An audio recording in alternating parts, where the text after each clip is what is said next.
Hey everybody, welcome back to Capitalism Remix. I'm Jeff Cherry, as you all know.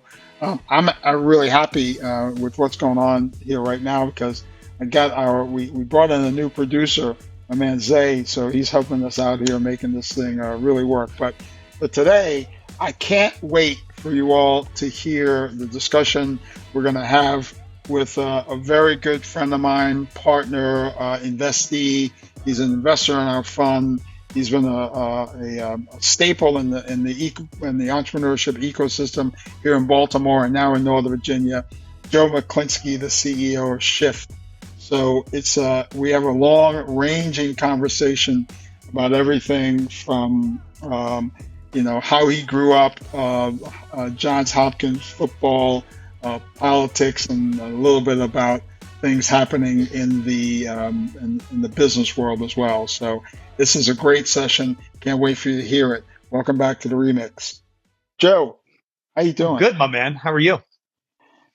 Good. I'm doing great. As we were talking about before, I say never better. Even if it's not true, I get to convince myself that it's That's true. right. That's right. So I'm doing great, and I'm excited to have you on the podcast, man. I'm excited that we get a chance to muck it up again. It's been a long time It coming. has. It has. Yeah.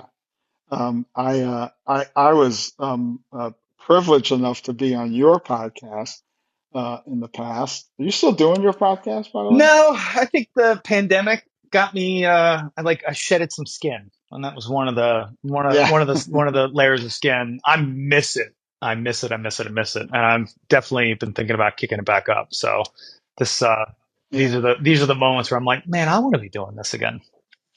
Yeah. Well, maybe we'll get you to be a co-host or something here from time to time. That would be Cool. fun. Feel like Good. the All In podcast So with Jeff and Joe. yes, That's right. exactly. And I think we could do better than those guys. Maybe we'll talk about that That's at some right. point today. But look, so yeah, thanks again for joining, Joe. As you know, we call this show "Capitalism: The Remix," where we're talking about how many people in society are changing the way that we think about, feel about, experience capitalism. And when I first came to Baltimore, our mutual friend Yannick said to me, "You gotta don't pass go. You gotta go talk to Joe Mechlinski." Because he's been talking about this stuff for a long time. So let's dig into that a little bit. How did you sort of I know how I got to that place, right? It was sort of consulting, it was seeing all this stuff happen, but how did you get to this place where the idea of thinking differently about work, sort of embedded itself into you in some way? How did you get that bug? Well, given that I could probably go for about 6 hours on this, I'll give you the I'll give you the I'll give you Try the to keep it, couple minute yeah. version. So, I mean, look, first and foremost, it's all about my parents. My mom was this spiritual person. We lived in, fairly low resource way. We had a pretty barren fridge, and I have this story that I think about a lot, which was like I don't remember how old I was, maybe 7 or 8, but we had church deliver food to the house. And like, it was like my Hmm. favorite day. It was Hmm. like Christmas. I'd go through it and find like, no, man, it was just, the basics, right? And I remember one time they gave us 2 bags. And I'm like, we hit the lottery. And my mom was like, take what you want out. And it wasn't even like the generic stuff, dude. There was like Kraft macaroni and cheese. There was like the real deal Holyfield. And I was like, this is amazing. She's like, great. Now we're going to get the other bag away. And I was like, what did you just say to me? Right. And so she was just this woman who we didn't have much, but we had all the right stuff that we needed, which was, she set an example on, what it really meant to be just a gracious, generous, selfless person. And she was bedridden from diabetes. She ended up passing when she was 44 years old. She spent 5 almost straight years in the hospital. She had 2 pancreas transplants, 2 kidney transplants. She was blind. She was in a wheelchair. I was her caretaker. I mean, it was a really hard moment to see sort of at that stage of, let's call it society, where we were in 5 schools in 5 years. I slept on people's couches. She was laid off at her job, single mom, and it just was hard. But yet she still had this generous gene to give out.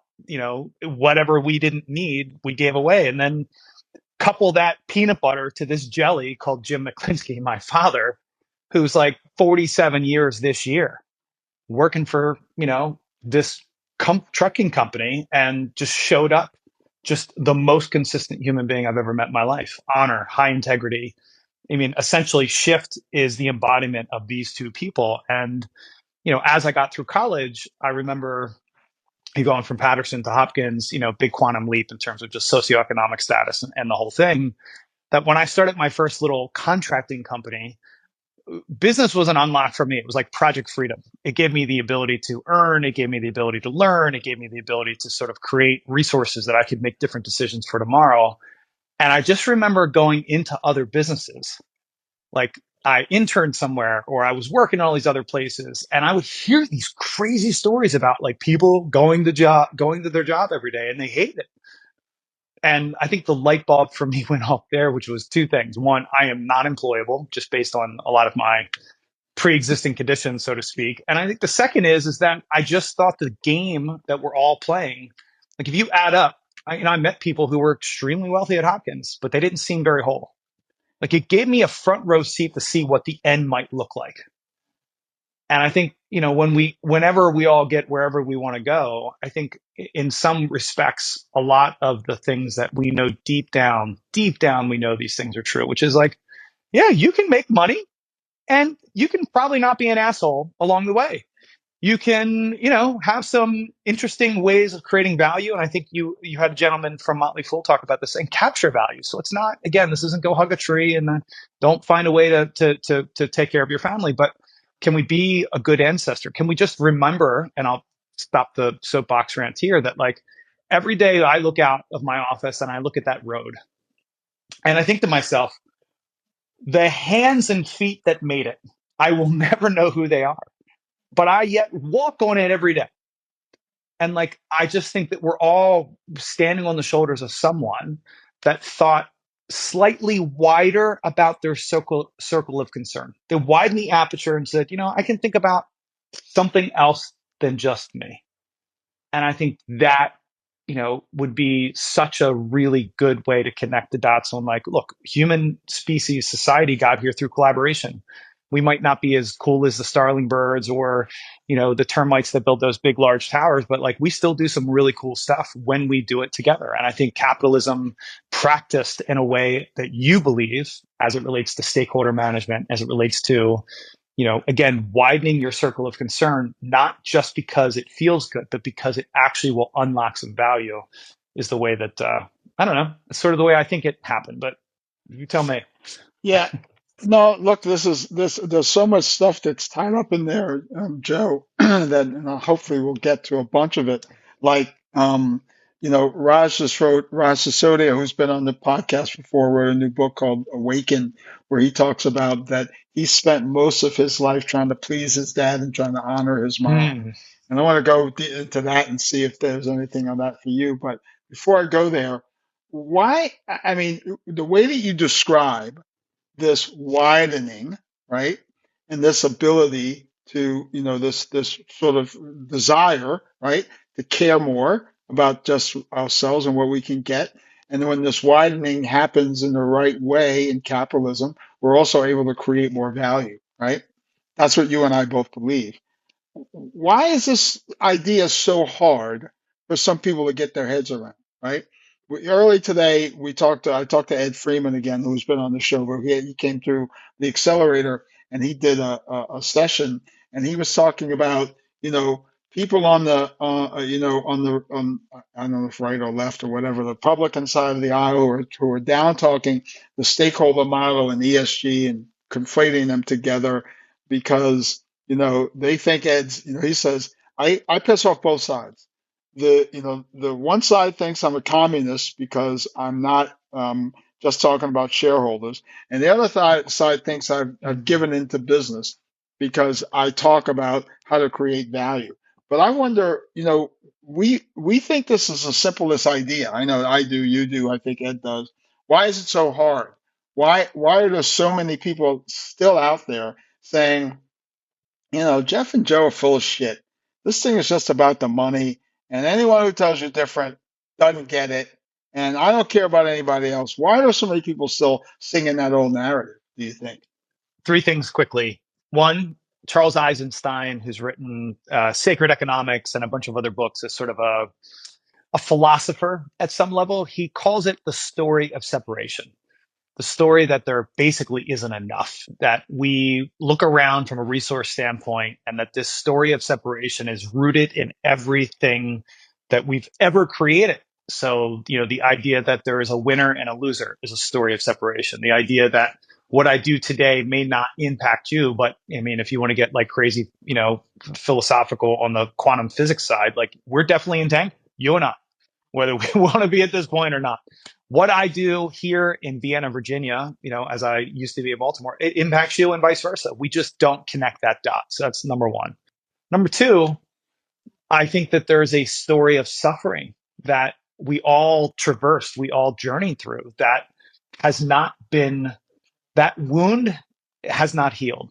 And I think a lot of us are walking around, and I can just speak for myself, that sometimes my reactions, my projections, the way in which I might look at how I show up, or however it is, if I am pinned against the corner, I might lash out. I might fight with my limbic system as opposed to my prefrontal cortex, which just basically means I haven't dealt with my own stuff. And I think men, Chip Conley, Richard Reeves, Jordan Peterson.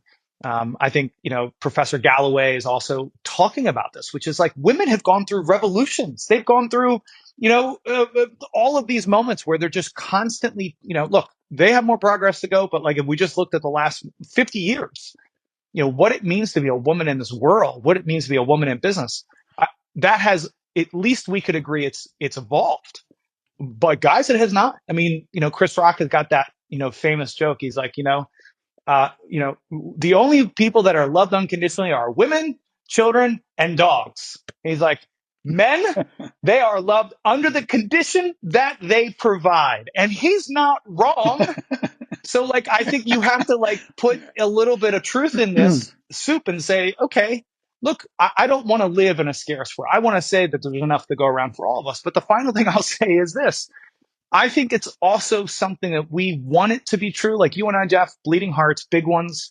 I think we have both suffered and endured enough that we say, it's like the difference between the hero and the villain. The hero says never again, and the villain says I'm going to go get you. So I think we've like transcended those two archetypes. And I think as we're trying to transcend this, we're rattling up one more little thing that is just part of reality, which is, look, Mother Nature, she's not kind.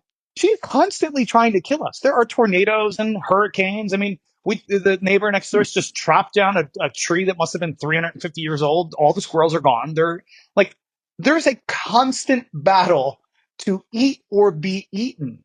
That is also true in some ways. That's still part of, like, if you look at chimpanzees, they're crazy in terms of their fighting. They collaborate to a point. So I think it's actually more in our nature. Not that we sort of say, okay, great, we're just going to let each other, eat each other. But I do think we have to acknowledge we're still just, you know, genetically monkeys at some level and animals, and we're trying to work this out too.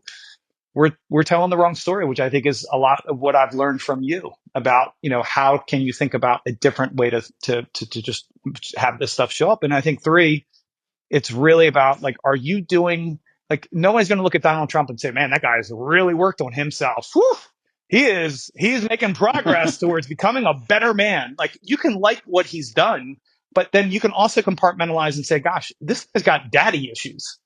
Well, I think a lot of the way in which business, look, it's played like a sport. And, unfortunately, we still do this win-loss thing way too much. So anyway. Yeah, it's interesting because I mean, and I think that you've been like this since I met you. You give, and I think that you're right about, all the things that you said, and you give people a lot more credit because, this is part of us, it's built into us. And I want people to evolve maybe a little faster than they are, or that they have, right? Because yeah, some of this is endemic to who we are as, as mammals, as, as humans. It's been baked in. But I think that, the thing that drives me crazy about that is even when you can see that, and I think a lot of people can, you can see that this is, not in your self-interest Right. to Right. act this way. Right. There's so almost you can't stop it, can't stop yourself, right? Which sort of drives me crazy. And I guess is look, that's probably why I saw this podcast, right? In the first Yeah. place, to see maybe we can put out enough stories out here that people will begin to come around. And maybe what would one of the ways to do that is to sort of start telling, sort of giving people some grace as you did, and I think in that whole piece there, that's given me an idea that one, maybe I should have some people on, and this is probably not a bad idea, who disagree with me and have that discussion a little bit, to see where that goes. So that's one thing. And maybe, I don't know, maybe I'll go back to, so, for everyone out there, Joe is the one that he got me listening to the All In podcast, which I think is great. It's a great podcast and you should listen to it or at least check it out.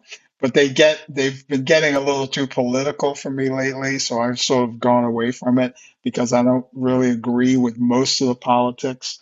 And I've gone to listening to, you mentioned him earlier today, Joe Scott Yeah. Galloway and Pivot and the Professor G podcast. And maybe it's just because that Kara Swisher and Galloway agree more with my politics. Right. I do think that a lot of what they say is impactful, but, that's telling me something about what I should be investigating here. It's because we got to find a way to come together on this. I think, right? Uh, 100. Yeah. Because Yeah. I was, yes. I mean, you look. Yeah. We got to find a way to come together on this, right? And one of the reasons why I want to come together on it because I don't know if you saw I did a little video on LinkedIn last week and I wrote a little piece on Medium about it. But my niece has found a job in Cleveland and this place that she found that she works there, they've created such an amazing culture, that she's on the spectrum, so she's got some issues when it comes to work and being one place all day and that sort of stuff. They've created such an amazing culture that I wrote, they treat her with love and care. They praise her when she deserves it. There's no one gaslighting her. When she gets something wrong, they try to figure out why and they try to, train her on how to do better. It's just a really amazing place to work. And I go home and I've been dealing with this my whole life. And I wonder what you think about this. Um, when I talk to my dad, um, he says, don't work too hard. Mm. And even my mom, who was just the most positive and joyful person when she was alive, people would say, I don't like work. And she's like, well, that's why they don't call it fun, Right. right? So we all had this mindset that work has got to be bad. And then we spend so much time there, Right. right? And I'm like, well, maybe it doesn't have to be that. Yeah. Yeah. Sounds like music to my ears, my man. I mean, I think, look, at a human level, I think what your, niece is experiencing is, I think, what we would look at as, it's not the seed's responsibility to grow if you're a farmer. It's the soil, it's the environment, it's the nutrients, it's the weather. Now, I'm not a farmer, so this is about the end of the analogy for me. But as an Yeah. organizational leader, you have an opportunity to provide the rich environment, I think, from a cultural perspective, such that your culture drives the performance and not the other way around. So that's the first piece that comes to mind. But the second piece is, look, I think, my dad's version of work, your dad's version of work, I mean, they sound like they'd be really fun to put together here because, like in some ways, he's like, yeah, the hard work, white knuckle, like, just go, force the fit, show up, out, be the first one in and the last one to leave. That was his formula. And, what would I say to a guy who started out sweeping floors and ended up in the executive, conference room of or the executive suite in a 4,000 person company? I mean, I think this is also, like, everybody's got to pick them. It's like, my favorite line is, your house, your rules. So if that's what, if people want to choose to work in a weird way to you and I, then let them do it. If you're a leader, though, and you're trying to get the best out of your people, I mean, this is just, I just did this for a big company today, 50,000 employees. I was with their top 150 leaders. They have people in 80 some countries. And I was just like, look, we all know this to be true. How many of us have children? A bunch of people raise their hand. I was like, how easy is it to get your kids to do something you want them to do that they don't want to? And everybody just laughs. You can't make these little fuckers do anything. Pardon my French. And I'm like, great. So let me ask you a question. Why would you tell a grown ass adult where to be, why to be, when to be, and how to be? Like, why would you then all of a sudden apply this treatment to an actual supposedly evolved human? Because if you take away choice, I mean, you've heard me say this a lot. If you take away choice, it's why they have the Sunday scares. Like nobody wants to do something they have to do. They only want to do things they either get to do or that they want to do. So, when you hear Kobe Bryant talk about what made him amazing, God rest his soul, he never said it was work. He never said it was. Now, it was hard work he put in, but he didn't look at work in the same way I think a lot of our fellow brothers and sisters do, which is it's a hassle, it's a chore, it's a means to an end. And I say, look, unless you're independently wealthy, you can have a bunch of hobbies so that you look forward to the weekend. And, or you could potentially just love what you do or love who you do it with, love who you do it for, love that you're part of something bigger and better. And maybe that fills your cup. But look, at the end of the day, I think what you've done is beyond writing books, with all due respect to Raj and all these other folks. I think you're providing proof points, companies, real companies that are sprouting up as these startups within, the Novella Center and Conscious Venture Lab and partners. It's like, I think that's the way forward. And I think it's like the Bill Maher approach, which is, yeah, let's talk to people who don't agree with us. Let's get them in a room and let's let the steel manning of the argument. So back to just all in for 1 second. Jared Kushner, also not a friend of mine, also not someone I looked up to, Right. also not somebody I really ever would have spent time listening to before. But Chamath, who is one of the four horsemen of this podcast, Yep. I've heard him change his mind 3 or 4 times this year publicly, which is not something people do. It's just not Right. what they do. He's like, I feel like I've gotten smarter about this and I feel like I was gaslit. I'd like to amend my point of view. I'm like, oh, that's interesting. So then I heard him talk about this hour to 2 hours with Jared Kushner on Lex Friedman's podcast. Then they brought Jared in, by the way. So this is definitely sending you the wrong direction, is my sense. But then I heard this guy talk, and let's be clear, he's starting at like a -100 to me. Okay, -100. Yep. He might be up to like a -10. And Yeah. it's less about do I like him. There's a group I'm in called Baby Bathwater, and I love this metaphor because the two founders, Mike Hollis and Michael Lovitch, have this philosophy, which is that there's baby and then there's bathwater.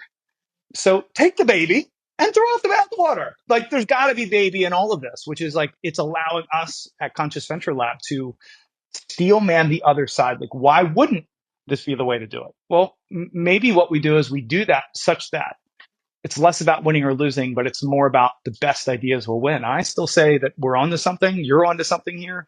And I think pressure testing it, you've done that by raising 2 funds, pressure testing it. You've done that by helping hundreds of entrepreneurs. You've pressure tested that by helping all these other funds and all these other accelerators that you spend tireless time with.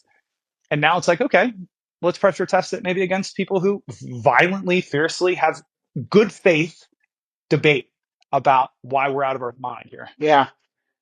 Yeah. Look, this is a good point, and I think that you're right because when I do the conscious capitalism stakeholder boot camp, right, and we're going into places, and there's always a component of someone in there is not going to agree. And I love that, right? And I honestly do. I love when someone in the audience says, "Wait a minute, what about this? What about that? I'm not sure I agree." Because one, I mean, the main thing, it gives me an opportunity to hone my message, right? Because I take this as a challenge to me, not a personal challenge, but a challenge to the way I communicate, right? My friend Thea Polantic in Chicago, who does a lot of work with us, always tells us, when you're getting something back from society, from your community, from your culture, from your business that you don't necessarily agree with, take a look in the mirror, right? Because it may have something to do with what you're putting out there and the way you're putting it out there.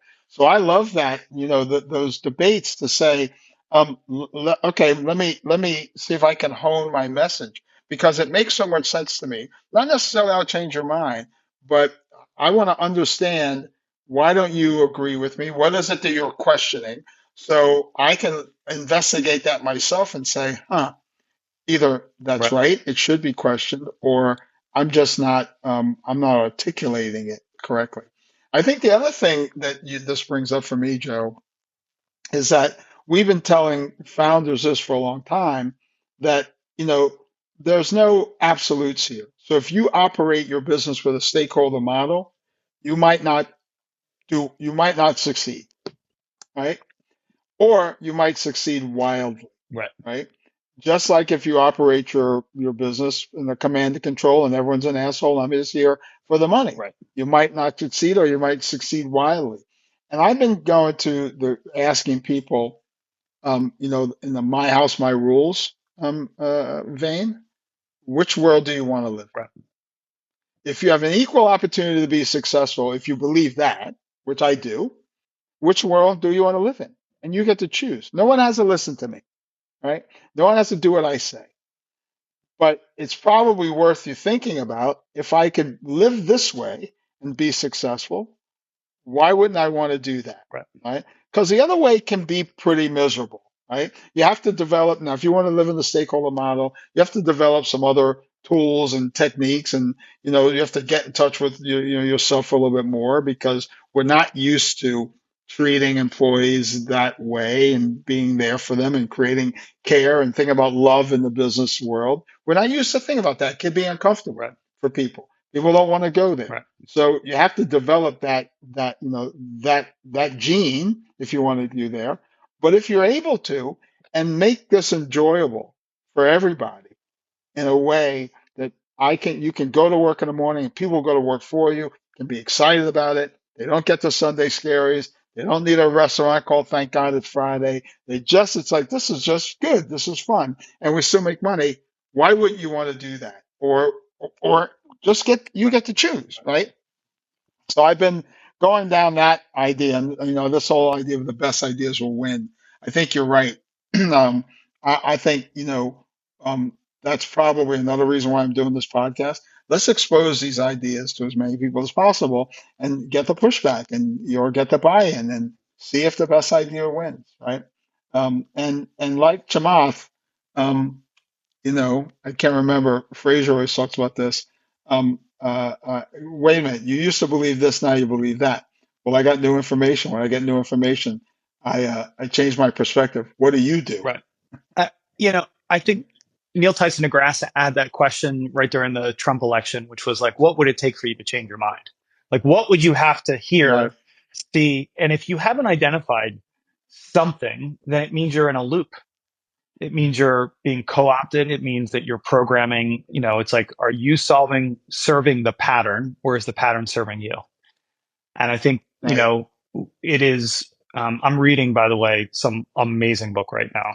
I've got like two quick things to share. I think you're going to love this. So one, Yeah, there you go. Netflix did a huge Yeah. documentary on the James Webb Telescope. It's called Unknown Cosmic Time Machine. It's amazing. If you have any interest in Star Trek or you're a nerd or whatever it is, this thing came out in June. Me and my kids watched it. It was just profound. We basically have a satellite called the James Webb that's following us 1 million miles away from Earth right now, such that we don't like distort any of the light. We're seeing way into the distant future. And then I've got a funny one for you. So that happens in June. In July 18th of 2023, no bullshit.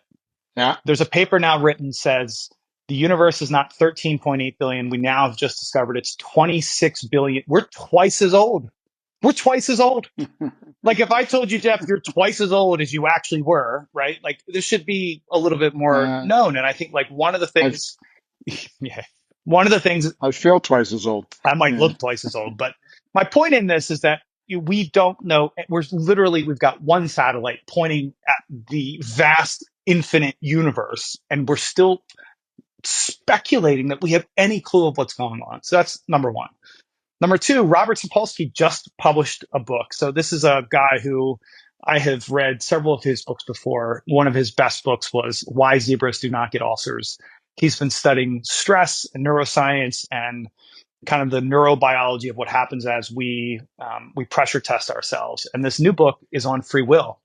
It's called Determined, and he's looking at free will. So I won't deep dive. I'm not smart enough to replay what I'm reading yet. I'm about halfway through. But the essence of the book, back to what you're describing, is it's that we are all stuck in some sort of trap between the opportunities to seize and the temptations to be resisted. The proverbial fork in the road. Do I do a little more for Jeff today, or do a little more for me? Do I what are those things that sit before us? And we think that it's all us. Like, I think a lot of us have a narrative that it's all pulling yourself up by your bootstrap. And then I know you and I believe it's like there's no such thing as self-made. Like, I got here because of you, and you got here because of me, and we're all doing this thing together. But there's a third bucket, which is that we're all like pinging off of each other, like the conditioning. Remember the quote, you gave it to me. We shape buildings and then they shape us. We shape Yep. society and then it shapes us. So I really do think it's almost like we're doing it to ourselves. Like we're not almost able to like eject from the story. So when you talk about like, did I change my mind? It's like, yeah, I mean, it's hard because when I watch what's going on with Hamas and the Palestinians and the people in Israel, and wow, this is a hot subject right now, right? And we don't have to Yep. talk about Yeah. it, Yeah. Yeah. but Yeah. but but I do think our inability to just call things right, call things wrong, and not join a team is something we should all consider.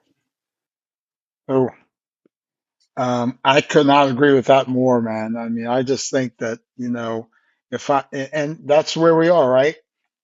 If I'm on your team, everything you do has got to be right. Right. And if I'm, or else I'm not on your team. Right. And, you and I both know this. I played with guys at Catholic, you played with guys at Hopkins. And in the middle of the game, it was like, that ain't right. Right? Right. You really get your shit right because that ain't right. Right. And we're still on the same team, but we're able to call each other out. Right. And I think we definitely, and I tell you what, I don't know about you. I've got a group of friends that I think, and a lot of them came from, people I play football with, that we don't see eye to eye politically. But we're able to call each other out or to at least have those discussions. Right. And I think the reason that we are, and it's not a lot, it should be more Right. but there's a few. It's because of the trust, right? It's like, I'm not trying to change your mind. I'm trying to understand. Right. And if you agree with me on this one thing, it's not a slippery slope, right? It's not going to make you agree with to me on everything. Rick Fraser and I talk about this all the time. That we don't agree on. You know, I'm a public school guy, and he says everyone should get a vote, right? Right. But we do agree on what we would like to see in terms of the power and the ability of education in the country. So we've always said, if anyone would listen to us, we could lock ourselves in a conference room for a day and probably come out with some ideas that would work. That wouldn't be one of us giving in to the other. Why? Because we trust each other. If I say, I can't say, well, vouchers are horrible, Rick, all the time, because if I say vouchers are good, really what that means is you just want to get rid of public schools. He says, no, that's not what it means. Right. What it means is, I think there's a better way to do what we're doing. And that's what I think, right? So it's a really, that thing about the teams is a really important thing, I Yeah. Well, look, I mean, I um, just published a quick little reel about this, which is like, when you think about a family business that's in generation 3 or 4, so it's a 100+ year old company, yeah, we already, all of us can picture the entitlement oozing out of said business, right? It's like an episode of Succession. yeah, Well, we need to apply that same treatment to government. We need to apply that same treatment to unions. We need to apply that same treatment to all of it. And it doesn't mean burn it down to build it back up. It just means, are we willing to have a good faith, red team, steel man, scenario plan, have a conversation where we just say, look, your buddies and you, as you talk about this, there's a little bit of, I'm giving you the benefit of the doubt, which you've heard me say this Yeah. before. This is my anecdote to fix the world, is that instead of celebrating Thanksgiving in 10 days, which is, I think, one of the greatest atrocities, that this country continues to celebrate a holiday in which, no, we didn't steal it, because guess what? They never said they owned it, which is really interesting. So back to like owning land, and that's Charles Eisenstein. He talks about this. Like, the Right. idea of ownership is actually at the root of that story of separation, according to him. But the second piece is like, how about we stop fake saying thank you? Because we're faking it, all of us here. We're not really saying thank you. What are we thanking? They didn't. It wasn't a happy ending. We killed 94% of their population, by the way. Like, we were as brutal as a people have been brutalized too. How about we just give each other the benefit of the doubt? One day, every person you meet, doesn't matter who they are, they deserve, they are afforded an A. They didn't have to earn it. They didn't have to do anything for it. We just, one day a year, we all got to walk around and go, yup, whatever you, yeah, that's interesting. Like, not cynical, not like, I bet you he's full of shit. Not like, if we could practice this benefit of the doubt, like you're doing with your buds, I would be really curious to see what happens. Yeah. You said the happy ending reminds me of, you ever see that The Devil's Own, the movie The Devil's Own? I don't think so. This is an Irish story. It's an Irish story, Jack, not an American one. It doesn't have a happy ending. Anyway, that's an aside. Look, one more question, Joe, and then I have two more questions for you, and then we'll wrap this thing up. Although I know we could go on forever. Um, you are a CEO, a consultant. You're an investor, and you're a venture-backed founder. All of those things wrapped in one. A speaker, a TEDx talker, a author, all that stuff wrapped up in one. Uh, what have you learned over the years, or what's a one or two things that for the audience, if it's founders, other founders, or potential investors, or people who don't agree with us, what have you learned? What are a couple things that you've learned that you'd say, let me leave you with this, based on all those things I've done? Yeah, I would say the thing I've learned, we've talked about it a little bit, which is, I think the things will move faster the more that we stop assuming we know everything. And I think that, as a tech founder, as someone who's building a platform, I've over-indexed quite a bit, a few times, on the company that we initially acquired for this idea. I over-indexed their traction. I over-indexed what they gave me as their assumptions. And I would just say that over-indexing created a level of confidence that took a year. Took a year, because I was fighting to prove what they had created. And this is just a microcosm that I think, starting off, as you know, Richard Saul-Wurman, the founder of TED, is 88 years old. He's written 91 books. And his entire philosophy of being, of living, of just his whole thing is, he doesn't know anything.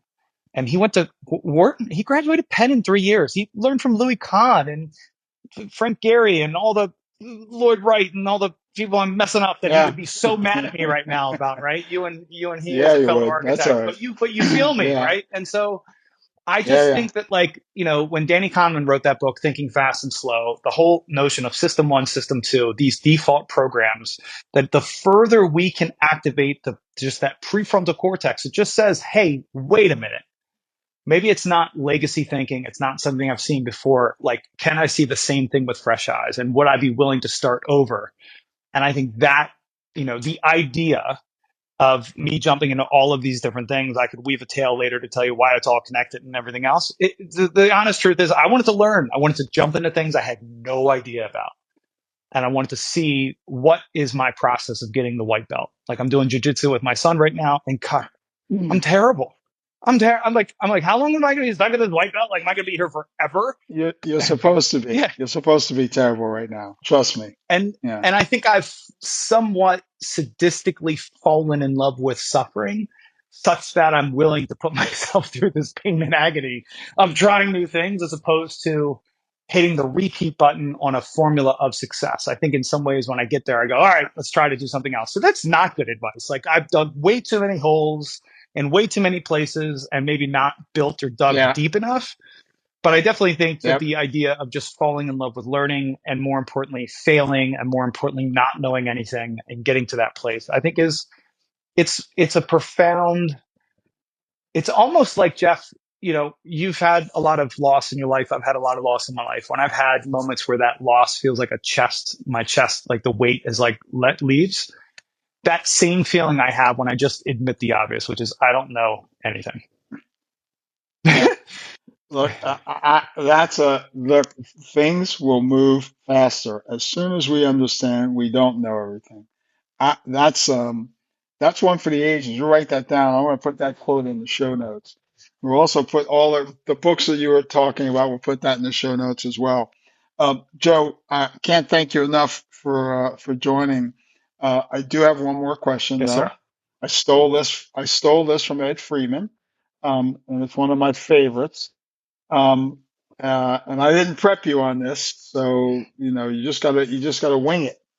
If you were stuck on a desert island, what are the 5 albums or 5 records? You can go either way. I usually like albums, but you go single songs that you must have on a desert island.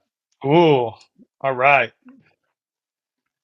All right. Give me a second here. I'll give you a Shinola turntable with a battery operated so you can listen to them. But what are the 5 albums you must have? Ah, albums. Well, so I have been changing up my song taste quite a bit, thanks to one of my very good friends here.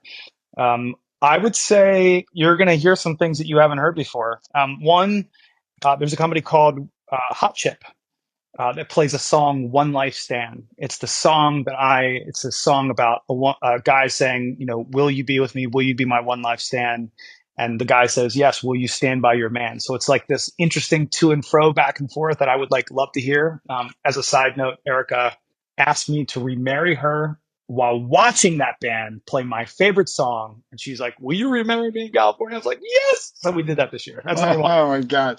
So I want everyone to recognize that Joe, the Freudian slip, he said there's a company called Hot Chip when he meant there's a band. I meant the band. I meant the band. All right, so Hot Chip would Yeah. be one. Okay. Uh, uh, you know, I would say you got to throw a little Eminem in there. I think you got to throw a little Kanye in there, a little Jay Z in there. I think My Yeah. Morning Jacket, and then maybe finally, you know, I'm a Swiftie, and I'm not too, I'm Yeah.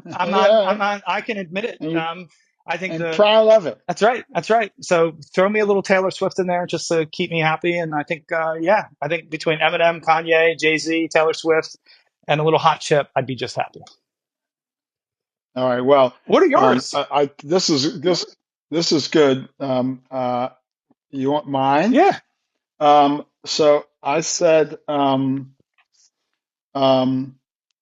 there's an album by Van Morrison with a guy named Joey DeFrancesco, I think his name is, who's an organ player. That would be top one. I can't remember the name of it off the top of my head, but it'd be Van Morrison. I would have "Kind of Blue" by Miles. Mm, Um, I would have, and this is Ed and I both agree on this one. I would have Yo-Yo Ma doing the Bach concertos. wow. Um, what was my other two? So I don't know if he gave me 5, but let me think. Oh, I would have Vince Garboli, Charlie Brown Christmas. Yeah, I would need that as one of my 5. And then I think, yeah, the next one is tough. It might be Stevie Wonder, Inner Visions, maybe. Dude, I feel like I went to McDonald's and I ordered a Happy Meal. You were like, what do you want your last meal to be? I was like, I'm gonna go to McDonald's, get a Happy Meal, and get my little cheeseburger fries. And here you come in with, can I have some foie gras and a little aperitif? Hey, look. Look. I got Joe, and I got my main man, my new producer Zay here. And I think that Zay's going to be better at putting yours in the show notes because Ed said the Allman Brothers And Zay put in there, all my brothers or something Oh, like that. You know, the that's young folk. they It's don't the two know. of you. They don't know. So now, no, Zay, he's shaking his head. You know, he don't know. But anyway, Joe, thanks for doing this today. This was awesome. I think we've covered a lot of ground. We could probably cover lot more, but we'll leave that for another time, and we'll talk again soon. All right, my man. All right, brother. Thank you. Big loves. Thanks for joining. Well, that was something, wasn't it? Joe is, if he's nothing if not high energy. I love talking to that guy, and you know, we went to a lot of different places, but I hope you enjoyed that as much as I did. He's just a dynamic businessman, a great father, a great husband, and a great friend. So I hope you guys enjoyed that conversation. We'll have Joe's. He didn't really give us 5 albums, you know, Zay. He gave us 5 artists. So we'll put the artists in the show notes. We'll add some of the books that Joe talks about. We'll put a link to his website, a link to Joe's 2 books, which we didn't really get to. He's a New York Times bestseller, so we'll have those in the show notes as well. But thanks again for joining. As always, this is the Remix. We'll see you next time.